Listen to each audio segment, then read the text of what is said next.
Oh, thank you, people. Thanks a lot. Means a lot, doesn't it? Go ahead, John. Yeah.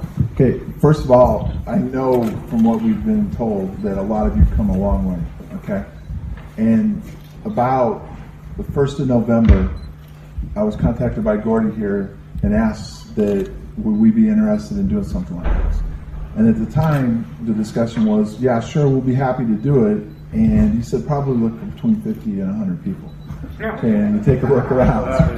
Okay, and the other thing that sets out to me is I bet you tonight this crowd is 50 to 60% people that know more about this incident than we do. and if you think about it, that's pretty amazing in itself because of the fact that you guys have taken the time and effort not only to get here, but you're educated on what happened to us. And hopefully tonight there's been some more stuff added to this that'll even maybe help clear up a few more things. But what Jim and I are going to do is we're going to talk for a couple of minutes. Something that I'm not saying it's never been done, but what we've always found that when we've gone and talked, and even one of the other things that stood out to me at the very beginning, about a year and a half ago, I wanted to do a reunion, and it didn't work out. It's hard to get over here, okay? So a lot of people weren't available or couldn't do it or whatever, but it ended up Jim and I were able to get back together and start talking about things and working on things.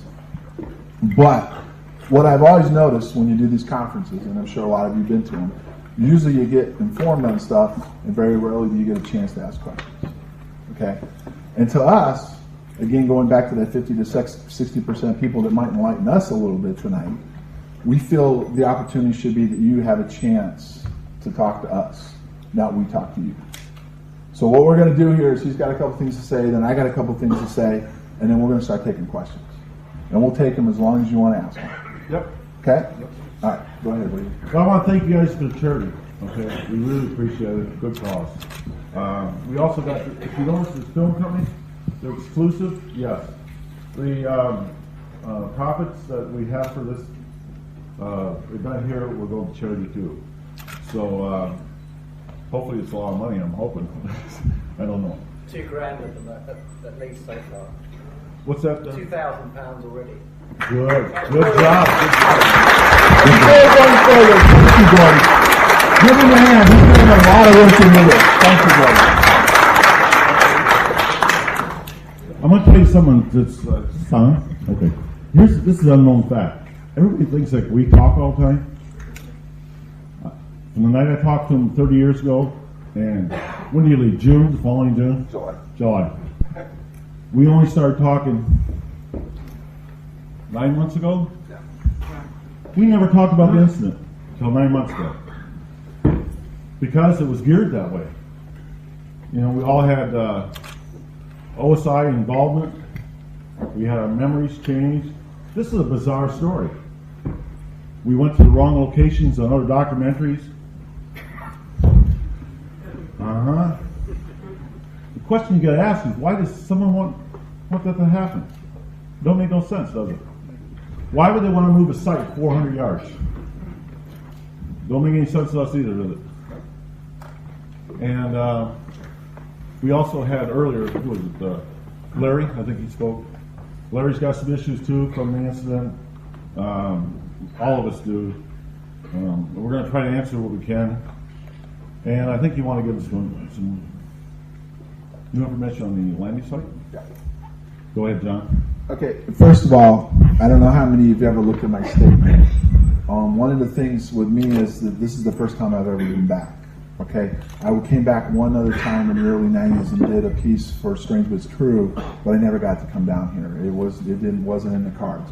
But finally, after 30 years, I finally come back to the forest. And some of the questions that have been always presented to me is, where were we? And I've always been honest. I'm not sure. Because one of the things that we noticed when we went back out there and went over it for the next couple of nights, if you look at some of the areas that they've claimed they think it is, it's really not physically possible to get where we went from here to here, especially based on our statements and where we were going. And one of the other interesting things is some of them have us way over here, but we came in over here.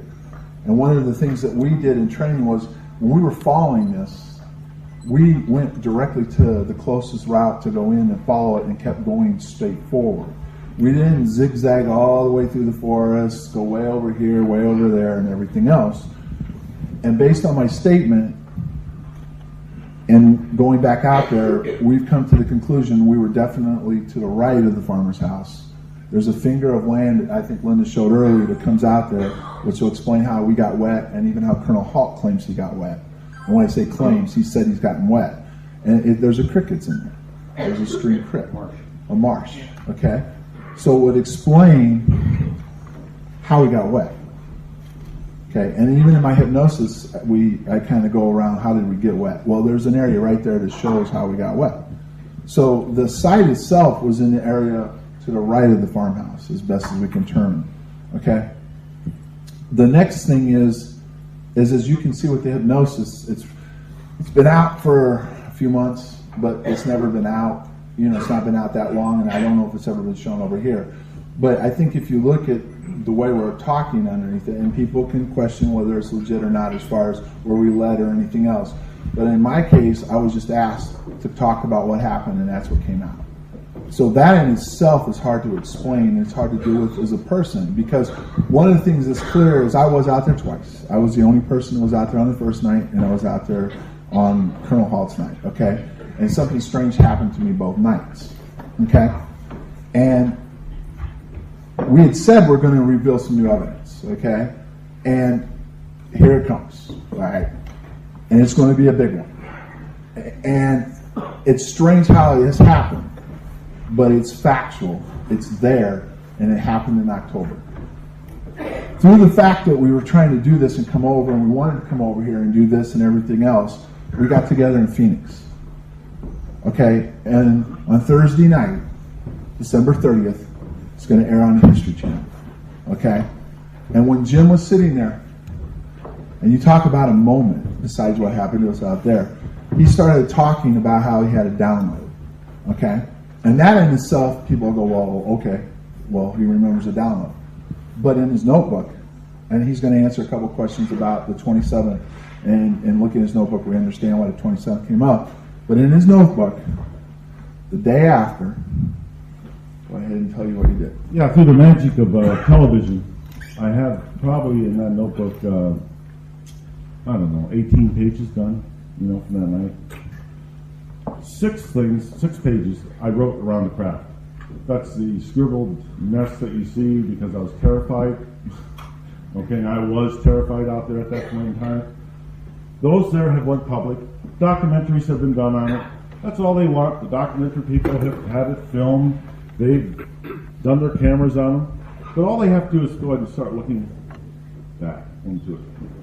And back into it. And this is where the 27th date comes in. I do say the 27th in there. Why would that be a wrong date? It's not a wrong date. The incident happened on the 26th. But the 27th, I had this, I went back home. I'm down in Ipswich, 4 Blenheim Road, and I think they took my house down. I'm not sure yet. I think they removed it. Anyway, I'm down there, and I got this urge because the pictorials are in front of my, going through my head. I mean, it's just crazy. It's like ones and zeros. So I get my notebook back out because continuity, us in the Air Force have continuity. And I write 27th down. And I start recording 1-0-0-0-1-1-0-0-1-1-0-1-0-0. Oh, I can remember. That's exactly what's written. I can go through the whole thing. Still can't. Why? Isn't that weird? Wrote them all out. About 8 pages. Longer than that. 12 pages. Once I did that, it stopped. I had relief. So, notebooks put away. I have no urge. I have no desire to ever write anything about or talk about it because it's probably rubbish. It's probably gibberish. Okay? All I know is I was in a mental state at the time that was not good. John and I were kept apart on purpose.